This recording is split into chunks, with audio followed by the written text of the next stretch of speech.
Commissioner Sudhir Reddy ಅವರ ಗಮನಕ್ಕೆ. ಯಕ್ಷಗಾನ, ಕಂಬಳ, ಪ್ರವಾಸಿ ತಾಣಗಳಿಂದ ವಿಖ್ಯಾತಿ ಗಳಿಸಿರುವ ದಕ್ಷಿಣ ಕನ್ನಡ ಜಿಲ್ಲೆಗೆ ಜೂಜು ಬೈರಾಸ್ ದಂಧೆ ಶಾಪವಾಗಿ ಪರಿಣಮಿಸಿದೆ. ಮೈ ಬಗ್ಗಿಸಿ ದುಡಿಯದ ಕೆಲವರು ಅಡ್ಡದಾರಿಯಲ್ಲಿ ದಂಡಿಯಾಗಿ ದುಡ್ಡು ಮಾಡಲು ಬೈರಾಸ್ ದಂಧೆಗಳಲ್ಲಿ ತೊಡಗಿದ್ದು ಜನರನ್ನ ಬೀದಿ ಪಾಲು ಮಾಡಿ ತಮ್ಮ ಮನೆಗಳನ್ನ ಉದ್ಧಾರ ಮಾಡಿಕೊಳ್ಳುತ್ತಿದ್ದಾರೆ. ಅಮೃತವು ಹಿಂದಿನಿಂದಲೂ ಈ ಜೂಜುಕೋರರ ಬಗ್ಗೆ ಎಚ್ಚರಿಸುತ್ತಲೇ ಇದ್ದರೂ ಇದಕ್ಕೊಂದು ಅಂತ್ಯ ಹಾಡುವ ನಿಟ್ಟಿನಲ್ಲಿ ಯಾರೊಬ್ಬರೂ ಮುಂದಾಗದಿರುವುದು ನಿಜಕ್ಕೂ ದುರಂತ. ಪಣಂಬೂರಿನಲ್ಲಿ ಇನ್ನೂ ಕೂಡ ಕರಿಯ ಶೆಟ್ಟಿಯ ಬೈರಾಸ್ ದಂಧೆ ಅವ್ಯಾಹತವಾಗಿದೆ. ಈತನಿಗೆ ಯಾವ ಕಾನೂನಿನ ಭಯವೂ ಇಲ್ಲದಂತಾಗಿದೆ. ಪಣಂಬೂರಿನ ಶಕ್ತಿ ಬಾರ್ ಹಿಂಬದಿ, ಪಣಂಬೂರಿನ ಟವರ್ನ ಕೆಳಗೆ ಹಾಗೂ ಮಾರ್ಕೆಟ್ ಕೆಳಗಿನ ರೈಲ್ವೆ ಟ್ರ್ಯಾಕ್ ಬಳಿ ಕರಿಯ ಶೆಟ್ಟಿಯ ಬೈರಾಸ್ ದಂಧೆ ಎಗ್ಗಿಲ್ಲದೆ ನಡೆಯುತ್ತಿದೆ. ಲೋಹಿತ್ ಮತ್ತು ವಿಲ್ಫ್ರೆಡ್ ಈ ಇಬ್ಬರು ಇದರ ಉಸ್ತುವಾರಿಗಳಾಗಿದ್ದಾರೆ. ಕರಿಯ ಶೆಟ್ಟಿ ಎಲ್ಲಿಯೋ ಕೂತು ಈ ಇಬ್ಬರನ್ನ ಅಡ್ಡದಲ್ಲಿ ಬಿಟ್ಟು ಬಿಂದಾಸಾಗಿ ದಂಧೆಯನ್ನ ನಡೆಸುತ್ತಿದ್ದಾನೆ.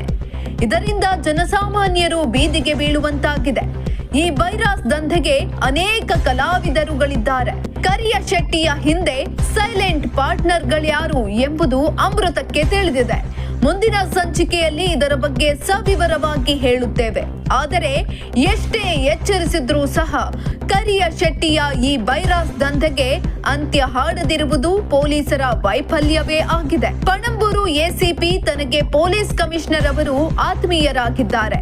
ನನ್ನ ಮೇಲೆ ಅವರಿಗೆ ಎಲ್ಲಿಲ್ಲದ ನಂಬಿಕೆ ಎಂದು ಹೊರಗಡೆ ಬುರುಡೆ ಬಿಡುತ್ತಲೇ ಒಳಗೊಳಗೆ ಇಂತಹ ಬೈರಾಸ್ ದಂಧೆಗೆ ಸಾಥ್ ನೀಡುತ್ತಿರುವುದು ಗುಟ್ಟಾಗೇನೂ ಉಳಿದಿಲ್ಲ. ಇನ್ನು ಇನ್ಸ್ಪೆಕ್ಟರ್ ಅಂತೂ ಹೊರಗಡೆ ಕಾಲಿಟ್ಟಿದ್ದು ಬಂದಷ್ಟು ಬರಲಿ ಎಂದು ಗೆಬರಲು ನಿಂತು ಬಿಟ್ಟಂತಿದೆ.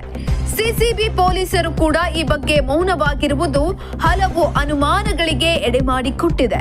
ಮಾನ್ಯ ಪೊಲೀಸ್ ಕಮಿಷನರ್ ಸುಧೀರ್ ರೆಡ್ಡಿ ಅವರು ಇತ್ತ ಗಮನವನ್ನ ಹರಿಸಬೇಕಾಗಿದೆ. ಬೈರಾಸ್ ದಂಧೆಕೋರರ ಹೆಡೆಮುರಿ ಕಟ್ಟಿ ಜೈಲಿಗಟ್ಟಬೇಕಿದೆ.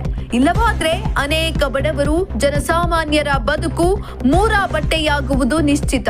ಪಣಂಬೂರು ಠಾಣಾ ಎಸಿಪಿ ಇನ್ಸ್ಪೆಕ್ಟರ್ಗೆ ಖಡಕ್ ವಾರ್ನಿಂಗ್ ನೀಡಿ ಬೈರಾಸ್ ದಂಧೆಗೆ ಅಂತ್ಯ ಹಾಡಬೇಕಾಗಿದೆ.